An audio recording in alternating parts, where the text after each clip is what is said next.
Are You Lost Yet is a magazine created by young people for sort of the age range of 18 to 25. We exhibit and help young writers and poets and creative people and artists to be in our magazine. Tom approached me and said he'd like me to be art editor, and if I was willing to help publicise the launch and basically get more people interested. So I said the best way to do that would probably be doing an exhibition and having a launch party for the magazine as the opening night of the exhibition. It was a bit insane, really tiring. I basically didn't sleep for about a week, and about a week before the launch as well, I got a message from Tom saying maybe we should just cancel it, we might not have the funding to print the sign at all. And I said, oh no, I've done too much work for it now, I've been working towards this for months, I can't just cancel it. Heather was my lifesaver. I genuinely could not thank her enough. That week was so stressful, there was no way I would have done it without her. She was incredible, and she knew how to kind of work the drill better than me. And also she was really good at keeping me kind of level-headed-ish. Every time I freaked out, she was like, chill, calm down, it's fine. She was just like amazing, and it was really good because we made a really good team, because to be honest we'd never worked together before, so this was also a kind of way that we also got to know each other quite well, which was really nice.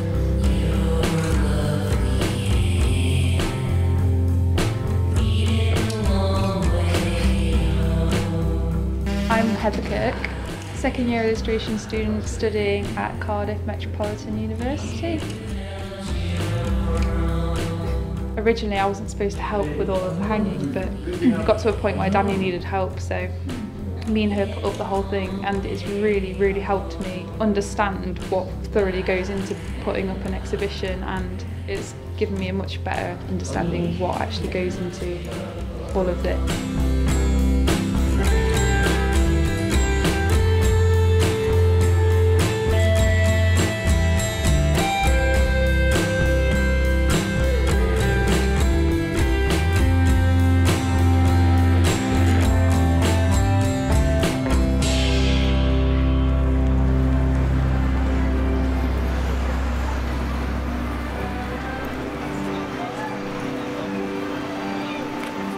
It was a success because of the amount of people we had. The amount of people that we had through those doors, we had nearly 300 people, which is just insane.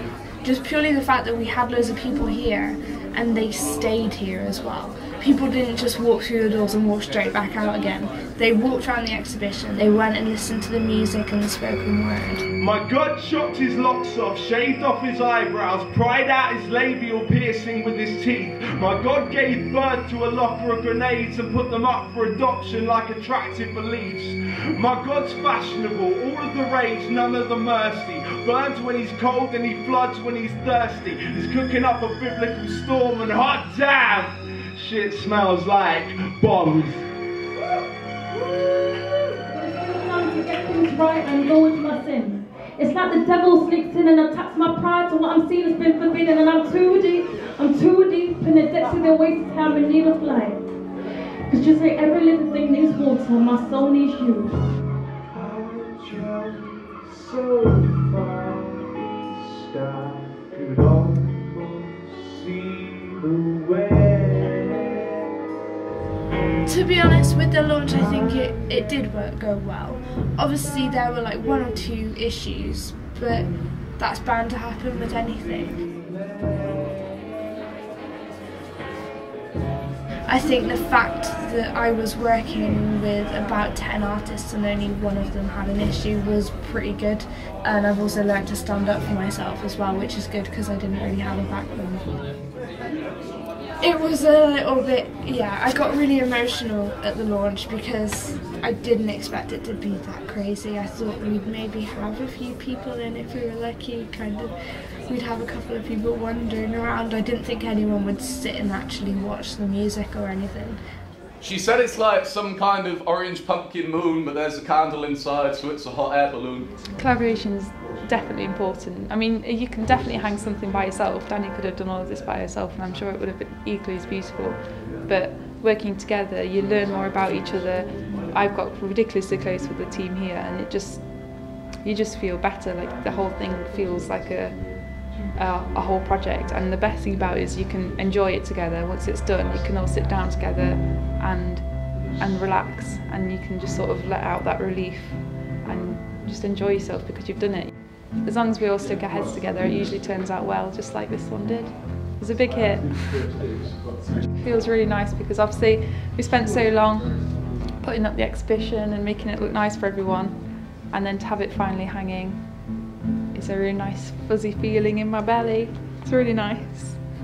Someone's interested in buying my work and she's taken my details, and it just makes you feel great. Like it makes you feel like I'm going somewhere. We're aspiring artists, aspiring illustrators, and the only way we're going to get out there is to show our work. And like today I managed to sell 4 of my pieces, and that wouldn't have happened if we didn't have the venue, if we didn't have the funding, we didn't have anything. So it's not just all about us, but it's mainly about what we can do and what we can contribute. My relationship with Cardiff has always been really personal. People seem to be more open here. The general public will walk past galleries and think, oh, what's going on in there? And there'll be something really exciting happening. There's a lot going on, and the general public do seem to get more involved, which is really good. I've just like fallen in love with it, I suppose. I don't really want to live anywhere else now.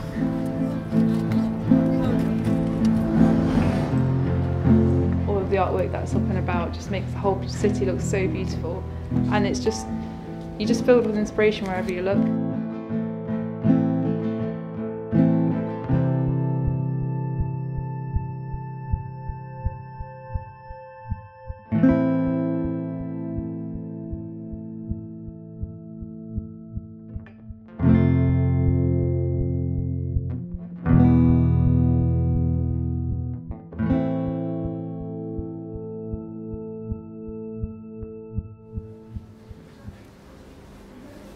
The amount of work that goes into this, literally, it makes me feel lost. It's quite ironic actually, because I worked my butt off for this. Like the number of times my brain was just full of so much stuff and I had no idea what was going on. Pretty glad that it's over now, but it is, you know, I worked my butt off, so I'm glad that it went well. But then the magazine itself is just going to be the sort of calm end to the storm. Ideally, we'd like to do a 3rd issue. We've now got about 350 followers on Facebook, which is incredible considering we did not have that when the project first started. We've had loads of poets and writers and artists contacting us saying they want to be involved with the next issue. So if we did it, I think it would be really successful, and we could get lots of exposure through the magazine for the artists and for the contributors. I hope it continues to expand, because it is constantly developing and changing, and it just keeps growing and getting bigger and bigger, so I just hope it continues to be honest.